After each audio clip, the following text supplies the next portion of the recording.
بسم اللہ الرحمن الرحیم۔ پروگرام کا آغاز کرتے ہیں رب ذوالجلال کے بابرکت نام سے، جو دلوں کو بھید کو خوب جاننے والا ہے۔ سب سے پہلے پاکستان، آپ کا دوست، آپ کا ہوسٹ ایوب چوہان۔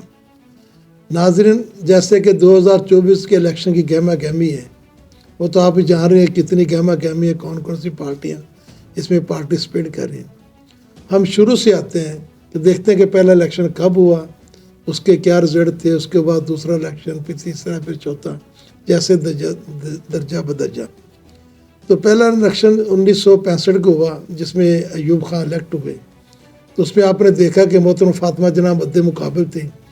تو ہم کردار کرتے ہیں، یعنی کہ الیکشن جو ہوتا ہے نا، چیف الیکشن کمیشن، اگر وہ بہتر ہو تو پورے ملک کا نظام بہتر رہتا ہے۔ ہمارے پڑوسی ملک میں انڈیا بھی چل رہا ہے، لیکن اس میں بھی الیکشن کمیشن ہے، اس کا بھی آپ رزلٹ دیکھنا، کبھی کوئی چون چرا نہیں، کبھی کوئی یعنی کسی معاملے میں کبھی کوئی بحث نہیں ہوئی کہ یہ الیکشن یہ بالکل صوبہ بندی کے تحت تھے یا جس طرح تھے۔ تو یہ صورتحال پاکستان میں بنتی رہی ہے۔ تو اس کے بعد آپ نے دیکھا 1970 میں الیکشن ہوئے، جنرل الیکشن، جس میں کچھ تھوڑا بہت اس الیکشن میں یہ کہا جا سکتا ہے کہ بالکل فیئر الیکشن ہوئے پاکستان کی تاریخ میں۔ لیکن اس میں بھی جو معاملہ سب کے سامنے آئے وہ آپ کو پتہ ہی ہے کہ جس طرح جس پارٹی کو کتنی اکثریت ملی، اور جس کے نتیجے بطور اطہر امین اللہ کے اگر مینڈیٹ تسلیم کر لیا جاتا تو پاکستان دو لخت نہ ہوتا۔ یعنی مجیب الرحمان کو جتنی سیٹیں ملی اور بھٹو صاحب کو جتنی سیٹیں ملی وہ آپ کے سامنے ہی ہے۔ تو بات اب مینڈیٹ پہ آتی ہے۔ مینڈیٹ کس نے تسلیم کروانا تھا؟ وہ الیکشن کمیشن کی ذمہ داری تھی، اس نے رزلٹ اناؤنس کرنا تھا، لیکن ہر چیز جو ہے نا مینیج کر دی جاتی۔ تو پہلی بنیاد ہی رکھ دی گئی۔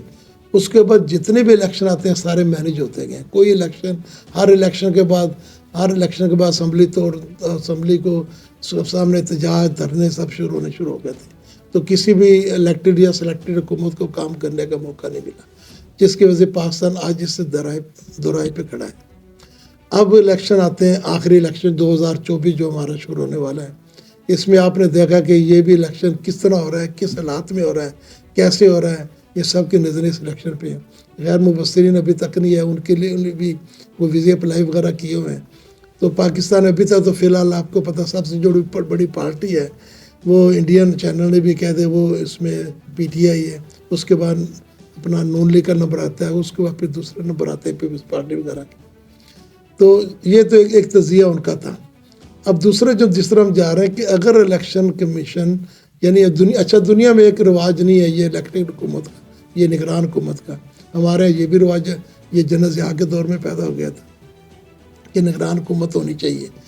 اب نگران حکومت اس وقت بنتی ہے جب الیکشن کمیشن جو اپنا غیر فعال ہو۔ تو نگران حکومتوں میں آپ نے دیکھا جیسے بھی ہوتا ہے، اب ان کی تو ہماری حکومت کی تو ایسے عشرت ہی ختم نہیں ہو رہی، ان کے نگران وزیران کے دورے ہی ختم نہیں ہو رہے۔ یعنی کنگال ملک ہے، بے سر و سمانی کا یہاں سما ہے، لوگ غربت بھوک سے مار رہے ہیں، لیکن ان کے آنے اور جانے دیکھے کیسے، کسی کو کوئی احساس نہیں ہے۔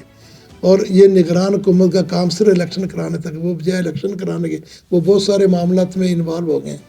تو وہ ہر پارٹی کے خلاف کوئی نہ کوئی بیان بازی بھی کرتے رہتے ہیں کہ جب کہ ان کا یہ کام ہی نہیں تھا، ان کا کام جتنا تھا انہوں نے اپنے کام کی طرف توجہ نہیں دی کہ ہم نے الیکشن کروانے کے لیے ہمیں کیا کرنا چاہیے۔ پکڑ دکڑ ہو رہی ہے، جو کچھ بھی ہو رہا ہے، کوئی آدمی صحیح طریقے سے کبھی دفعہ 47 نافذ ہو جاتی ہے، کوئی آدمی صحیح طریقے سے اپنی پارٹی کے لیے کام نہیں کر رہا۔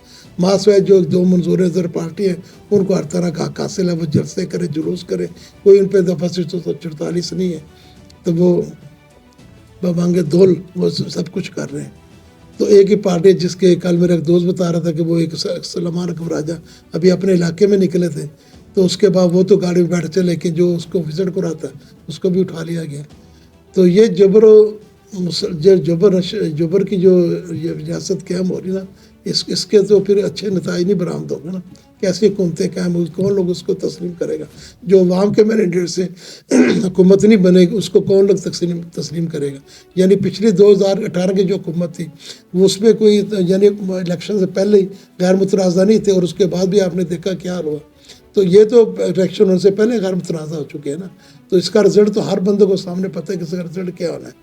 تو پھر اس کے بعد پھر دیکھیں کہ الیکشن کمیشن کی جو ذمہ داری ہوتی سب کو برابر کے حقوق دینے، اس نے ہر یعنی پارٹی بان کے ہر اینڈ تک جانے کی کوشش کی، اخیر ان سے بلہ بھی چھیلے، ان کو مختلف قسم کا یعنی ساز و سامان دے دیا گیا الیکشن کے لیے. تو اب ان کو نہ جلسے کی اجازت، نہ جلوس کی اجازت ہے، نہ اور ان کے یعنی سمبل بھی ان کا چھین لیا گیا. ایسا تو نہیں ہوتا نا دنیا میں، دنیا کے کہیں بھی دنیا کے جا کے دیکھ لیں، جس طرح بھی ہوتا ہے یعنی جو پارٹیاں ہوتی ہیں اس کا یہ رویہ نہیں اختیار کیا جاتا. لیکن وہ کیونکہ ایک پارٹی کو مائنس کرنا ہے، دوسروں کو کمٹمنٹ کر کے برسے اقتدار لانا ہے، تو اس لیے سارے معاملات ویسے چلتے جا رہے ہیں. تو ابھی جو ہے نا آپ سے اصل بات کرنے کا مقصد یہ تھا کہ اب جو بھی پالیسی آئی ہیں، جو جس نے بھی کی ہے، وہ یعنی کہ عدالتی فیصلے تک دیکھ لیں، الیکشن کمیشن کے فیصلہ دے لیں یا اداروں کے فیصلے تک دے لیں، وہ ساری ایک طرفی چلتی جا رہی. لیکن عوام کا جو مزاج ہے، موڈ ہے، اس کے بالکل برعکس جا رہا ہے. تو اس طرح تو ملک کبھی بھی ترقی نہیں کرتے. تو لہٰذا سب سے یہ درخواست ہے کہ سب کو برابر موقع فراہم کیا جائے، اور تاکہ جو بھی اس میں الیکٹ ہو کے آئے وہ عوام کی مرضی سے آئے، تاکہ عوام اس کو تسلیم کریں. اور یہ نہیں کہ جس کو بھی زبردستی بٹھا دیا، مسلط کر دے، 6 مہینے بعد، 4 مہینے بعد، اس کے بعد سارے معاملات پھر بھی رفع دفع ہو جائیں. تو اس الیکشن میں تقریباً 17 ارب روپے خرچ آ رہا ہے. تو پوچھنا میں چاہ رہا تھا کہ یہ 17 قوم غریب قوم کا پیسہ ہے نا، یہ ان کو ٹیکسوں کا پیسہ ہے، جنہوں نے چٹنیوں سے روٹی کھا کے 2 ٹائم کی 1 ٹائم کی روٹی کر کے اس ملک کو یعنی وہ ٹیکس دیا ہے. آپ بجلی کے بلوں میں دیکھ لیں، گیس کے بلوں میں دیکھ لیں، ٹیلی فون کے بلوں میں دیکھ لیں، ہر چیز خریدنے پر ٹیکس ہے. تو وہ تو اپنے نمائندہ چاہتے ہیں نا. اگر ان کا 25 کروڑ جو عوام ہے، ان میں 10 کروڑ جو اپنا جن کے پاس ووٹ کا حق ہے، اگر ان سے آپ حق چھین لیں گے تو دنیا میں کون سا ایسا نظام ہے کہ آپ جس ملک میں آپ کام کرنا چاہتے ہو، جو الیکٹ کرنا چاہتے ہو، ان کے عوام سے حق ہی نہیں ہے. تو یہ تو انسان کے ناانصافی کے ساتھ ہوگی نا. تو لہٰذا اگر ملک کے سارے جتنے نعرے کرتے ہیں، کیونکہ سیاسی جماعت کو تو ہم اب صرف لالچ دے رہے ہیں نا لوگوں کو، انہوں نے 40 سال گھومتے کہ ان کے پاس تو کوئی بھی یہ نہیں ہے کہ مسلم کو سدھارنے کا ماسوا ہے. ان کے اپنا پراپرٹیاں باہر ہیں. اگر یہ ساری پراپرٹیاں اپنی باہر کی بیچ لاتے، آج ہم IF کے سامنے مقروض نہ ہوتے یا ان سے ہاتھ نہ پلاتے، تو جو کہتے ہیں تو آپ اس کو دیکھ لیں کہ اب وہی ہمارے رہبر بن جائیں گے، تو پھر ہمارے ملک کا کیا اثر ہوگا. تو لہٰذا یہ ملک ہم سب کا ہے، یہ پاکستان ہے، اسلامی ریاست ہے. یہ کسی خواہشات پہ نہیں بنا، یہ غریب عوام نے اس لیے بنایا تھا کہ ہمیں یہاں رہنے کا حق ملے گا، ہمیں عزت آبرو ملے گی. تو ادارے اس کے جو سربراہ ہیں نا، ان سے درخواست ہے کہ آپ اس ملک میں بجائے انا کرنے کے، بجائے لڑائی جھگڑے کرنے کے، سب کو آپ اوپن فیلڈ دیں، سب اپنے فیلڈ میں کھیلیں، جس کو عوام سلیکٹ کرتے اس کو لائیں، اور آپس میں پاکستان کے لیے رنجشیں ختم کر کے اور اس کو مستحکم پاکستان بنائیں.